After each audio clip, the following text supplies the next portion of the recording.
Assalamualaikum warahmatullahi wabarakatuh. Nama saya Fatimah Nur Saadah, NIM 2293044082.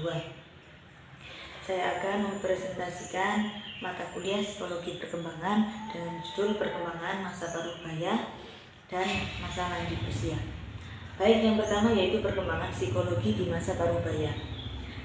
Masa parubaya itu sekitar dari usia 40 sampai 60 tahun. Kemudian, apa saja sih perkembangan psikososial di masa parubaya tersebut? Yang pertama itu keintiman. Keintiman itu suatu kemampuan memperhatikan orang lain dan membagi pengalaman kepada mereka.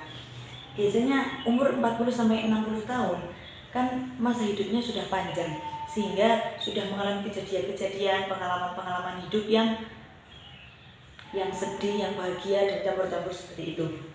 Sehingga biasanya umur segitu rasa memberitahu, rasa ingin nge-share, membagi suatu pengalaman hidupnya kepada orang lain itu tinggi. Yang pertama generativitas, yaitu ciri utamanya itu perhatian terhadap apa yang dihasilkan, yaitu seperti keturunan, produk-produk, ide-ide. Kalau seperti yang sering terjadi kepada kita yang masih mempunyai kakek, nenek, biasanya kan beda ya kalau sama mbah itu.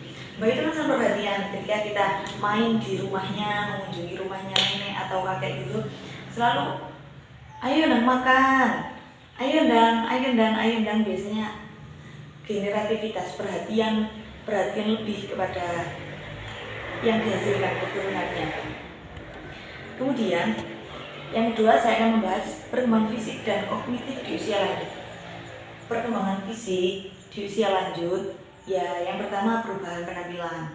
Ya selalu biasanya umur 40 sampai 60 bagaimana sih? Tampilannya lebih dewasa. Terus yang kedua, perubahan bagian dalam tubuh. Ya seperti kakek, nenek kita atau bude kita, Pak D.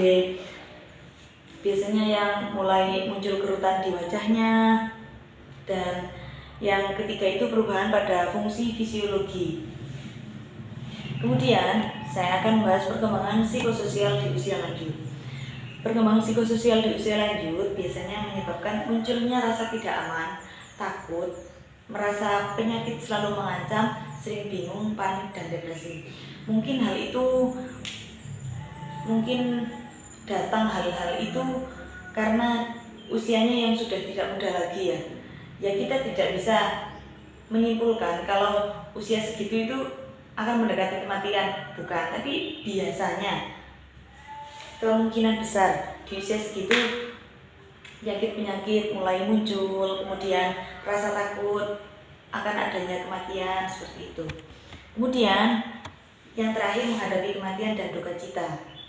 Biasanya di usia lansia, di usia lanjut usia, orang-orang yang imannya kuat dan merasa cukup dengan apa yang dibawa atau amal perbuatannya, mereka akan kembali atau merasakan kesiapan akan ketika dipanggil oleh Tuhan.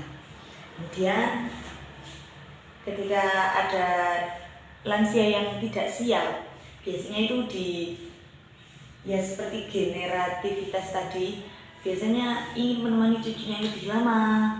Kemudian ketika ada bisnis ingin mengembangkan bisnisnya lebih jauh, seperti itu. Sekian presentasi dari saya.